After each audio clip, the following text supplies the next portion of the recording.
दोस्तों अॼु जी अपडेट में तव्हां सभिनी पहिरीं प्यारनि खे ख़ुशि आमदीद। अॼु जी अपडेट उन्हनि दोस्तनि जे लाइ आहे जेका मूसा जा शौक़ीन यानी मूसा जा जेका परस्तार आहिनि, यानी लाला रफ़ीक ज़हूर साहब जा जेका परस्तार आहिनि, उन्हनि जे लाइ हिकु बहितरीनु अपडेट असां दी आहे।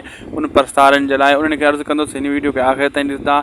1 मिंट 20 सेकेंड जी वीडियो आहे, हिन में तव्हांखे बहितरीनु अपडेट ॾियण वारो आहियां।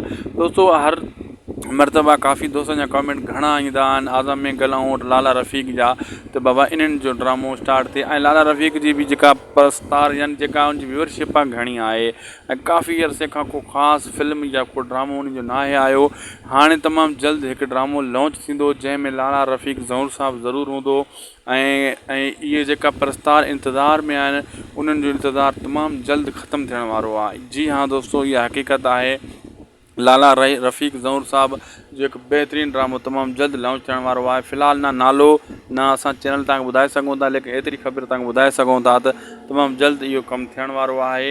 ऐं जेका बि इंतज़ार में आहिनि दोस्त, उन्हनि जे लाइ इहा ख़ुशख़बरी आहे, वॾी ख़ुशख़बरी आहे। यानी मूंसां जो हिकु बहितरीनु ड्रामो अचण वारो आहे। असांखे ॾींदा इजाज़त दोस्तों। जी अपडेट सुठी लॻी त इन ख़ुशी में असांजे चैनल खे ज़रूरु सब्सक्राइब कंदा, लाइक बि कंदा ऐं शेयर बि कंदा ऐं सुठा कमेंट कंदा ऐं फेसबुक खे फॉलो कंदा।